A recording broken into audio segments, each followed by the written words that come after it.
Hi Gemini! Welcome po sa ating channel at ito ang inyong Daily Gabay Tarot Reading for October 24, 2024. Please be reminded kung naka-resonate kayo, comment down. Kung hindi kayo naka-resonate, ibigay niyo po sa iba kasi channel reading po ito.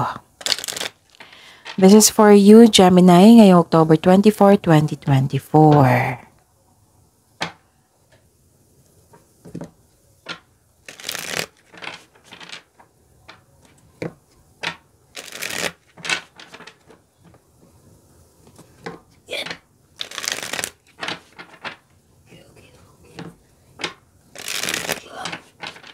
Para po ito sa inyo Gemini ngayong October 24, 2024. Maraming salamat po sa inyong patuloy na suporta at maraming salamat din po sa mga hindi nag-skip ng ads. Gamitin ang reading na ito bilang gabay lamang sa mga hindi pa nag-subscribe. Subscribe na po kayo at click bell notification para malaman nyo na may bago tayong video. Para sa mga gusto magpa-reading po, may lumabas dyan sa screen nyo ngayon. Panoorin nyo po at sundin ang instruction. Calling the attention sa mga suki ko dito na Gemini. Open na po inyong Monthly Gabay Tarot Reading for October 2024. May 6 months from now reading tayo at love life reading po. So message me Gemini for schedule. Maraming salamat po. Spirits Guide, mga ganap po para kay Gemini ngayong October 24, 2024.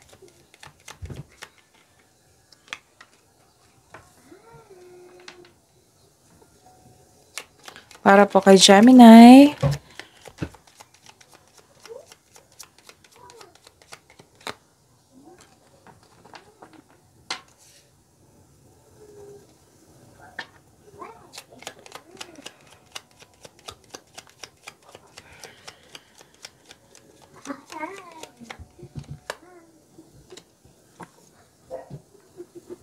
Okay.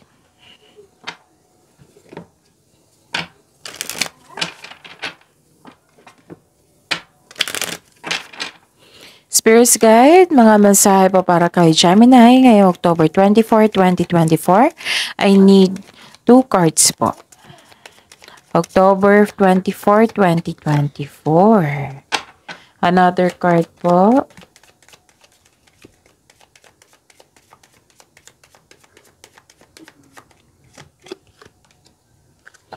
Okay, Gemini. Ngayong October 24, 2024, may nakita ko ditong may parating na good news sa inyo. This is change for the better. Itong good news na ito, mag-change yung cycle sa iyong buhay. Yes, pwede itong good news na ito in-announce mo sa isang grupo ng tao at sila yung na-surprise, nagulat, gano'n. Pwedeng movement ito sa malayong lugar. Oo, paglilipat po, pagbabiyahe sa malayong lugar, or yung matagal mo ng desisyon, plano, binigyan mo na ng action ngayon. Oo. Nakikita ko rin dito na may parating na bata, sanggol, buntis, nanganak, kasal, or kinasal ngayon, gano'n. Yes, this is change for the better po. Oo, and I consider this is new beginning po. Pero huwag kayong mag-alala sa new beginning kasi nakabuti to sa'yo. Okay? And may nakita kong prosperity. Wow. Success and prosperity nakita ko dito. May positive outcome po and joy and happiness. Yes, nakita ko dito. May nag-uusap ng grupo ng tao dito regarding sa domestic matters, pwedeng property. Nag-uusap kayo sa property nyo. Nakikita ko dito na some of you, okay, gustong mag-rest sa bahay. Oo, gusto mag-rest sa bahay kasi you felt calm and secure and relax pag nasa bahay kayo. Pwede din ang ilan sa inyo nagtrabaho sa bahay, na you felt relax, oo. Tapos, pwedeng literal na nag-resting kayo ngayon, oo, sa bahay. Pwede din iniisip mo na mag-rest day. Ang sarap mag-rest day. Ang sarap mag-staycation sa bahay. Ganun. Ang ganda ng mensahe. Okay, the message, the wisdom and messages of the divine are within you. So, connect kayo sa inyong intuition. Kung gusto niyo malaman kung ano yung mga mensahe, kung hindi niyo po alam kung paano mag-connect sa inyong intuition, i-search niyo po sa Google kasi maraming paraan yan. Sa intuition pala siya yung magsasabi sa inyo kung sino yung taong hindi totoo sa inyo, kung may nangyari na hindi mo alam, malalaman mo, si intuition din yung magsasabi kung ano yung next action mo, patungo sa right path, patungo sa success. Okay? New rhythm. So, this is the clarification of your cards here na may new beginning talaga, may pagbabago. Okay? New rhythms are coming into your life now. You are encouraged to trust and adapt. Oo. Magtiwala po daw ito. Yung sabi ko kanina. Okay? So, this is the clarification of these two cards na nagsabi na itong pagbabago na ito, hindi kailangan na ma-worried kayo o kabahan kayo kasi this is for the better, okay? And kailangan mong mag-trust sa inyong sarili at mag-trust sa inyong intuition and have faith sa universe. Kasi nakatadhana to sa inyo, itong pagbabago na ito. And kailangan yung i-adapt. So, be confident and kailangan yung i-adapt itong pagbabago na ito.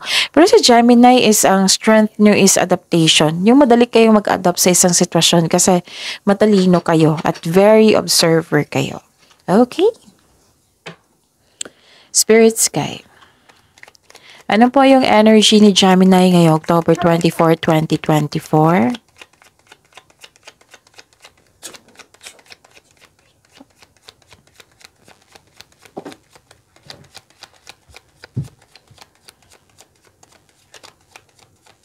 Sensya na kayo sa ingay ha, kasi may bata dito na naglaro ng Hot Wheels niya. Gusto niya akong kausapin. Don't worry, nakafocus ako sa reading natin ngayon. So, the clarification of this card po.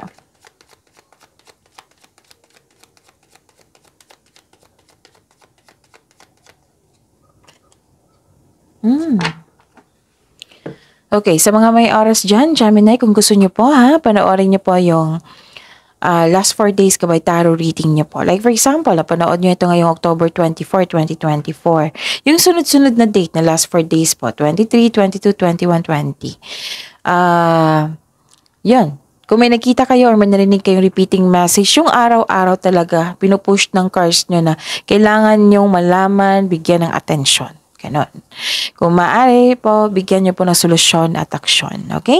So remember, Gemini, at the end of the day, alam mo na ikaw lang ang taong may kakayahan at responsable na gumawa ng sarili mong katotohanan at kinabukasan. So, ano yung energy mo, Gemini, for October 24, 2024? Okay? Be confident. Kakasabi ko lang kanina dito, 'di ba? Be confident. Huwag kayong matakot or mag-hesitate to take an action, or huwag kayong mag-hesitate na mag-level up kayo or mag-move out kayo sa inyong comfort zone. Kasi may paglilipat dito gagawa kayo ng action. Oh, this is the clarification of your card here. So, do not hesitate kasi itong pagbabago na ito ay makasuporta talaga, makakabuti sa iyo. Kasi nga may sabi ako kanina, change for the better.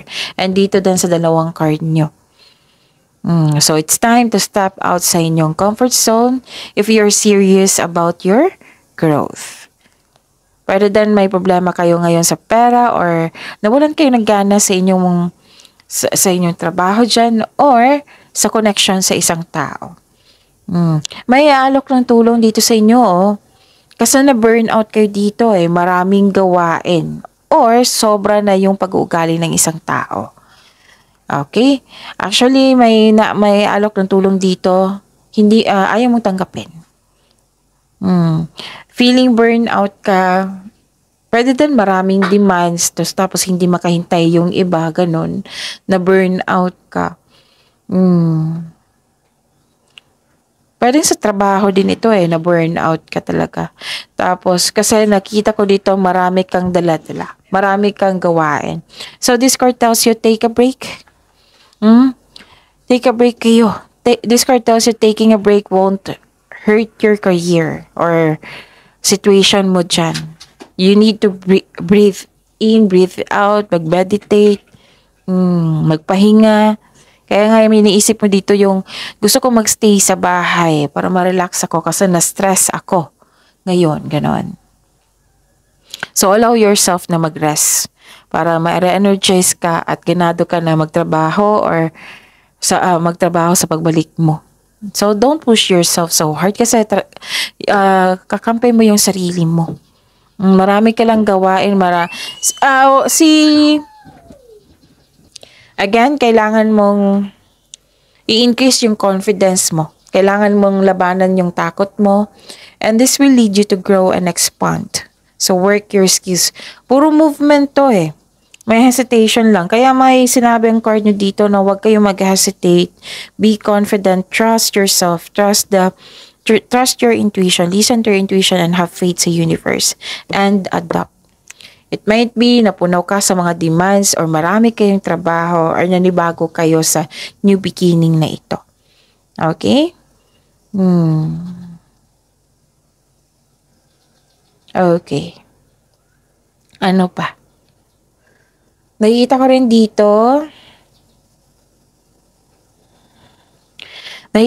dito na mag-ingat kayo ha kasi may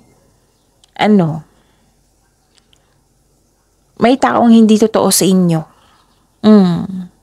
May panilin lang. Pwede din na naggumawa kayong plano ngayon, strategy. Mag-ingat talaga sa ibang tao or sa isang bagay. Huwag nyo dong ibunyag ang lahat ng plano mo at maging mapagmasid. Kasi may nakita ko ditong mga sinungaling, nagbabackstab, may tinatago, plastic siya sa'yo, may tao dito na hindi ka binigyan ng halaga, walang pakialam sa'yo, may posibleng panlilin lang at pagsisinungaling, may taong hindi tapat sa'yo. Mag-ingat mo daw kayo sa isang tao na nagmanipula sa'yo. Parang may kinukuha siya sa'yo. Like for example, marami kang ideas, diba? Ang sabi ng card nyo dito kanina na huwag nyong ibunyag, itago nyo lahat yung what I meant is huwag nyong ibunyag yung lahat ng ideas nyo, plano nyo para hindi siya mag-take advantage nyo. Okay? Hindi siya mag-take advantage nyo tapos wala siyang chance na i-manipula yung mga ideas mo, yung mga plano mo sa buhay, ganon. Kasi parang 90 trip lang tong taong ito eh. Kasi ayaw kanyang mag-succeed. It might be mas mataas ka sa kanya, ganon. So, yun. Bumuo po daw kayo ng diskarte upang makuha ang gusto mo or umiwas sa mga taong toxic. Hindi naman kailangan na magalit kayo sa kanya. Baka ugali na nila yan. Oo, baka ugali nila na, mga ilang years na nilang ugali yan. So, ang sabi ng card dito, para hindi daw kayo ma-stress or ma-burnout, unawain nyo na ganyan na ang kanilang ugali. Noon pa na wala pa kayo dyan. Ganon. Tapos, intindihin na lang. Tapos, put boundaries. Kaya nga may sinabing card dito na umiwas na lang kesa magalit kayo, 'di ba? Waste kasi ng energy 'yan. Tapos marami pa kayong gawain. Nakaka-drain ng energy niyan kung maapektuhan kayo sa negative energy niya or at sa mga trabaho diyan na or demands ganon. So, kailangan ng pagbalansa dito sa time, pagbalansa din sa emotion. At huwag niyong tagapin yung negativity, okay? Kasi nakakasama yan sa inyo. Spirit's Guide.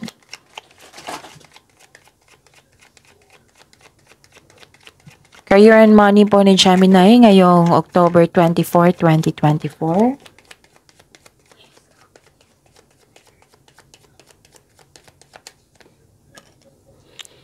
The clarification of this card po.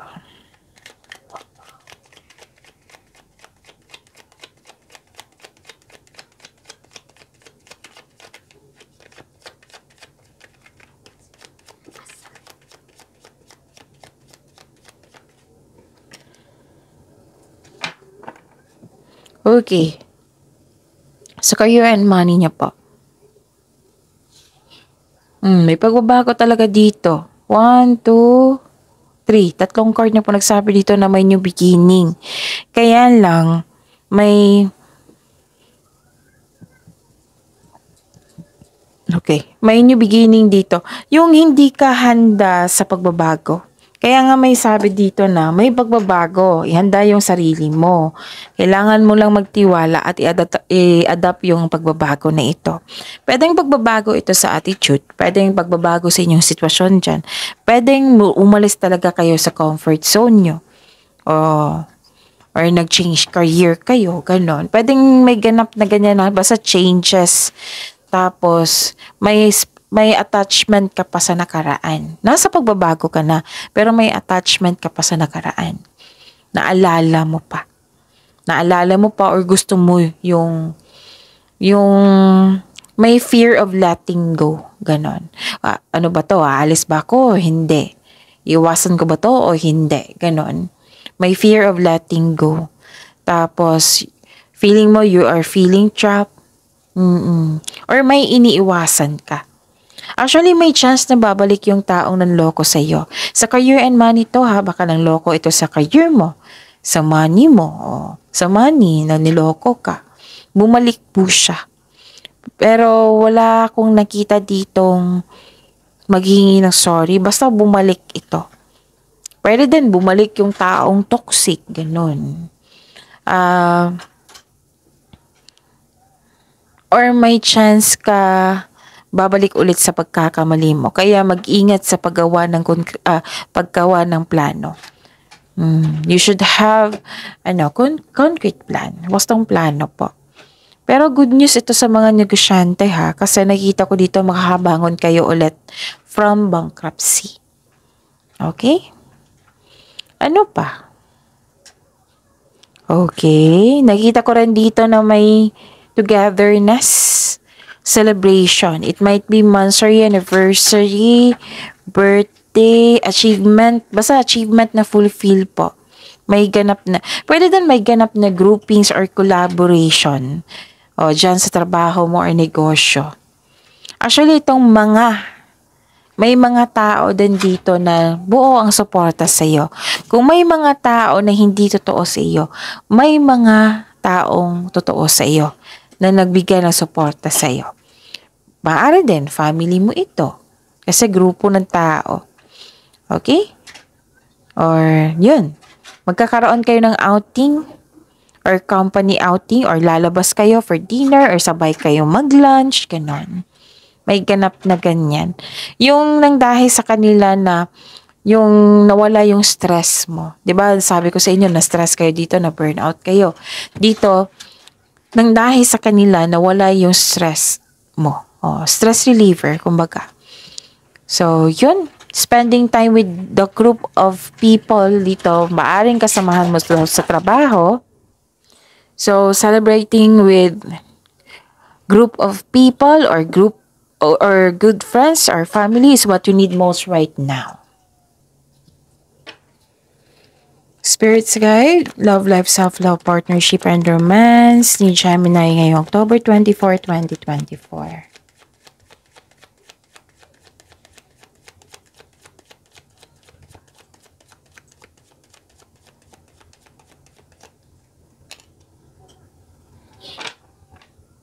And this is the clarification of your cards here. Kasi happy ka dito, happy ka rin dito. Okay. The clarification of this card po sa love life, self-love, partnership, and romance with Gemini. October 24, 2024.